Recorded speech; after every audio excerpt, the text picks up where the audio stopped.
حضرت ابو ہریرہ رضی اللہ تعالی عنہ بیان کرتے ہیں کہ رسول اللہ صلی اللہ علیہ وآلہ وسلم نے فرمایا، جب رمضان آتا ہے تو جنت کے دروازے کھول دیے جاتے ہیں، جہنم کے دروازے بند کر دیے جاتے ہیں اور شیاطین کو جکڑ دیا جاتا ہے۔ سلیم رضی اللہ تعالی عنہ بیان کرتی ہیں کہ رسول اللہ صلی اللہ علیہ وآلہ وسلم نے فرمایا، رمضان میں عمرہ کرنا میرے ساتھ حج کرنے کے برابر ہے۔ ابو ہریرہ رضی اللہ تعالی عنہ بیان کرتے ہیں کہ رسول اللہ صلی اللہ علیہ وسلم نے فرمایا، ہر ایک عمل جو ابن آدم کرے گا اسے ضرب دیا جائے گا،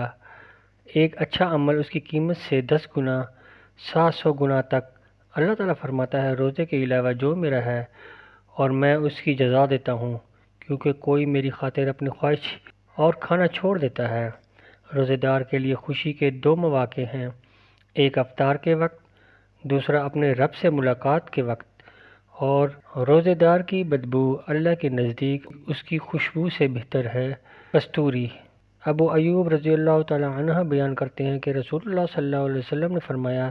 جس نے رمضان کے روزے رکھے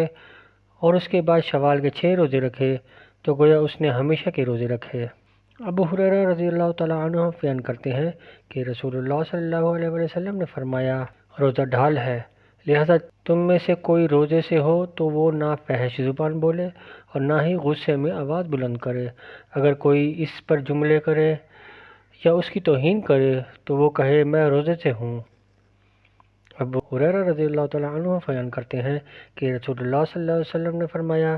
5 نمازیں اور ایک جمعے سے دوسرے جمعے تک اور رمضان سے رمضان تک درمیان میں ہونے والے گناہوں کا کفارہ ہے،